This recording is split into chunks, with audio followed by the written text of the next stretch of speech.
Working real estate while also maintaining a full-time job. Okay, so this is something I've never done. So really, I cannot vouch for this at any point or give any advice. So Ellie, take it away. I was just thinking about this the other day, last week, as I was covering showings for Galen. I work in an office in Saranac or Katyville, kind of a mixture of both. It's on Hardscrabble Road, which is about half an hour from here.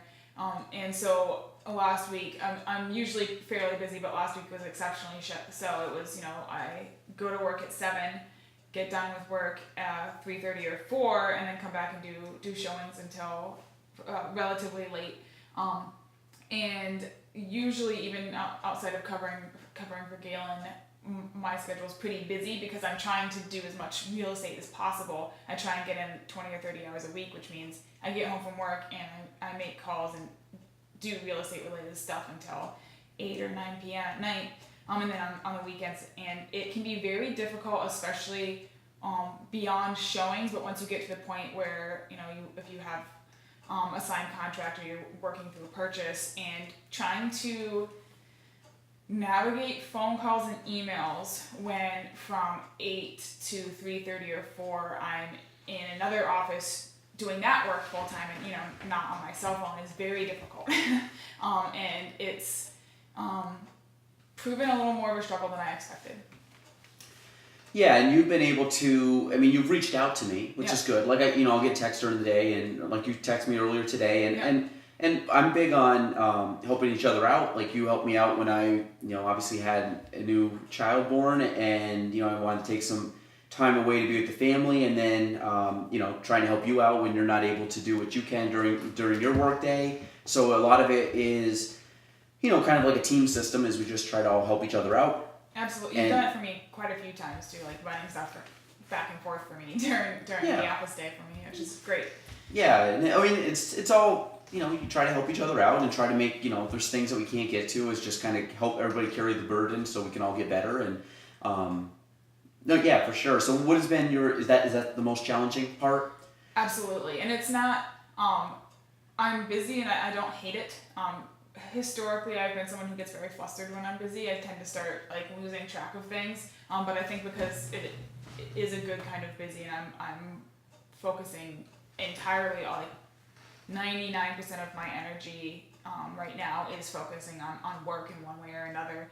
And while it is a little exhausting, it's very rewarding. And I think especially now things are starting to speed up, and I'm starting to see some benefits from putting in long hours.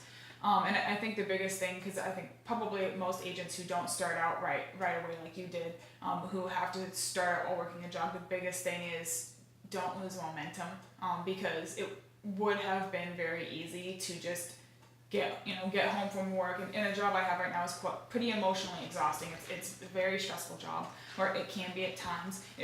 There are days when I get home and I just want to sit on the couch and play Nintendo. And I can't because I have real estate stuff to do, but making that distinction and just pushing yourself, pulling the Nike, just do it, just get it out of the way, and it will pay off. And it's beginning to pay off, and it's absolutely worth putting in the effort. You just have to push through the exhaustion sometimes, and it'll pay off. Yeah, you mentioned a good thing, momentum, which I'm very big on. And like I was just telling you, even with, no reason to I have a perfectly good excuse as to why, not necessarily this podcast, because I try to be very consistent. I don't have anybody lined up for the Galen Trombley show. Part of it is I just didn't plan because I didn't know when, our child would be born. So to me, that stuff is, that to me, is a good reason not to have it. But at the same token, in my head, I'm I like to stay consistent. And one miss week leads to kind of could potentially to a second miss week, and then you kind of on that slippery slope where things just fall off the wayside, and all of a sudden we go a month and we haven't posted a podcast or whatever. And I mean, we're going strong into a solid 5 months here. We're almost done May, and we've been very consistent. I've been doing podcasting now for almost 6 months, which sounds crazy because we started in December. But I mean, a lot of it is just things I do every day. I was working here, and Courtney was with me for most of the morning, and I'm kind of discussing stuff with her, and I mean, I'm sitting there calling people, and a few people I scrolled back and I showed her notes. I'm like, yep, been talking to them for 5 years, and talking to them for 4 years and 3 years. And the way I look at it is, stuff I'm doing now is clients that I have been dealing with for years. Some people I've never even met before. I mean, it's just, I'm literally, I know them by, like, if they were to walk up to me on the street and say, hey, I am so-and-so, I'm like, oh my God, like, really? That's And what like, you look like. yeah, and it's funny when that happens, but it's the consistency factor of, these, like, most people would just give up on clients, or they're not ready to do something on whatever. And I'm like, they're like, well, I'm not ready to do something for like 3 years. Okay, can I call you in a year? Sure. Guess what? They're getting a call from me in a year. And it's kind of funny, and a lot of people will end up saying something to the effect of like, yeah, you're really good. I didn't think I'd ever hear back from you. And, I just try to stay super consistent on that. And like you said, momentum and stuff. I do that stuff every single day. It's gonna pay off. I'm starting to see a lot of that come to fruition, and I'm starting to see the success that has happened. But it's like, it's not like an overnight success thing. Like you put the time, you put the energy, you put the effort, and I think it's kind of goes for a lot of stuff. Like, there's nothing that just happens. Very rarely does stuff just happen. A lot of it is you put in these very small, often like minute, Nondescript stuff. Well, yeah, like not very important things when you're doing it at the moment, but when you see that you did thousands of them, they become one really big thing. And a lot of it is a call, a text, an email, a nice conversation, a friendly smile, whatever it could be. I went to a closing today. My client was a seller. She pre-signed documents. I didn't technically have to go to the closing. The other agent wasn't going. I went. I had to do some stuff with banking and billing, and I talked to the other clients while I was there, but I don't know them. There you have another agent. That's totally fine, but you can be a nice person. You can go and you can help them out if they have questions. Hey guys, if you have questions, this is what you need to do, and help them. They're not my clients, but I still want to make sure that they have a good experience getting into a home. And a lot of that, like, who knows where that will lead? Maybe they'll say, hey, we didn't use this guy, but he was a super nice guy at closing. You guys should really check him out. But I'm always looking at every little step is what is it going to have as long-term success? And I think you posted today, you made a comment on it, but like to me, my business career, and I think you guys, and I know, you kind of pick on Jordan on this because she's just slowly, you're getting towards the end of college, is that everything is a marathon, and it's not a sprint. You don't need stuff today. You don't need stuff tomorrow. It's not going to happen today or tomorrow. It's going to happen over years of consistent work that you put in that's going to get you to that level. So, a new college student coming out at 21 years old or 22 and says, I don't know what I want to do, you are right on the current path, or the correct path that you should be. You shouldn't know you could, but if you polled a lot of people, they are probably not doing what they intended to do at 20 or 22 years old. Absolutely. Or what they went to school for. I know I'm not. Ellie's not. Jordan, maybe. Hopefully you're still working here, but we'll see. But yeah, I think like you said, momentum. If you can carry the momentum and stay consistent, a lot of good things happen. Absolutely. And I think you're doing that. Like I said, all that extra time you're putting in, it's gonna pay off. Yeah. I have no doubt. I already have clients now. There's a couple who, they were looking to move to the area. Something happened health-wise in the family. They're not quite there yet, and I'm not pushing them because obviously I completely understand that. But I check in about once a month to just see how they're doing. And recently, they emailed me back and said, we're still working on stuff right now. We do plan on moving, and thank you so much for staying in touch and keeping updated. We really appreciate it, and it's just nice to get feedback. Yeah, well, I've talked to some people too, where it's funny if you talk to them over and over again and say it's like I left a message. Like, I've had time to look down. I've left 8 messages over the last 2 years. And they pick up on the 9th call and like, yeah, I appreciate you so much sending it. We're not ready to go yet, but I think we're going to do something like next spring. There you go. Yeah. Perfect.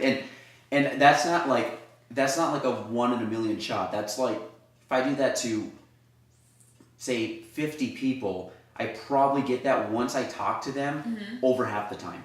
So it really is worth following up with people. And because a lot of times the way I look at it, I'm guilty of this, is people are busy, and if it's not top of mind, they don't do it. Yeah. There's a lot of things I want to do that I haven't got to. Now, why haven't I got to it? Because it's not a huge priority, or I haven't prioritized it. So to me, by me reaching out to someone about buying a home, they want to buy a home, they have every intention to buy a home, but they're like, you know what, it's Not right you know, now. we're busy, or hey, I've been meaning to get to you, and so, and that happens a lot too. It's like, yeah, I've been meaning to reach out, sorry, things have been kind of hectic. Hey, totally fine, I get it, like life happens, but now that I'm talking to them and have the conversation, it allows them now to say, okay, yeah, I do want to do this or do that, or this is where we're at right now, thank you so much for following up, you know, I think we're about a month out from doing something, cool, I'll call you in a few weeks, check back in. It's more of just having conversations and staying in touch with people, and my mindset, I know we talked about this before, is that when I'm calling somebody, I'm calling from a position of I have 100% confidence in my abilities, and I know that I can help somebody, because I know, even though people, you know, I'm not trying to generalizing here, but there's a lot of people that think they know what they're doing when it comes to real estate. Majority of those people, I would say 99% of those people have no clue. And I think it comes down to when there's a lot of all the nuances that you are not aware of. It helps to have someone like me that literally does this hours on end every single day, and I've been doing it almost for 10 years. So like, I've got a lot of time invested in real estate. And I think it's kind of like that, was it that 10,000 hour rule where they talk about you can be an expert or whatever in a certain field if you put in 10,000 hours of work. I would like to calculate how much hours I put in over 9 years. I don't know if it's 10,000 yet, but I bet you it's thousands and thousands. So that, you know, I think I do have a lot of knowledge to bring to the table for anybody, and I like to come from a position I like to help people. So if I can merge the two. That's 40 hours a week. Oh, sorry, I work not more than 40 hours a week. I know, that's what I'm saying. Oh. That's 40 hours a week is 146, or 40, hang on, so, no, I did Oh, I did that I say wrong. 10,000 hours? That Hang seems, on, that I seems did a that little, wrong. that seems high. I did that wrong. No, it's 20,000. Oh. I accidentally did 40 a day instead of 40 a week, but that's 40 a week, and you've definitely done more than that, so you're already past the expert. Well, I would say that if you take my last few years and then take my first few years, and it balances out, so yeah. Yeah, So 20,000. 10,000 hours, so You're a double expert. I'm a double expert. Yeah, expert squared. There we go. So, there. I guess that adage is true. So, but yeah, I think that's, if you come from a position of wanting to help somebody, and, you know, I've talked to you before about, really not caring about anything else, just caring about helping the client, helping the customer, helping whomever get what they want to accomplish. If you're able to do that, things get good, meaning, you know, you get clients that want to work with you, you know, in return you will get, financially you'll be set, and you'll have a lot of opportunities, you'll meet a lot of great people, and so I'm just always big on trying to help as many people as possible, and knowing that if somebody has a need, that I trust myself that I'm the best to help them out, and that's just the mindset I've always had. So, Yeah. like I said, I think if you have a belief in yourself and you have the knowledge to back it up, you could do some good things. So,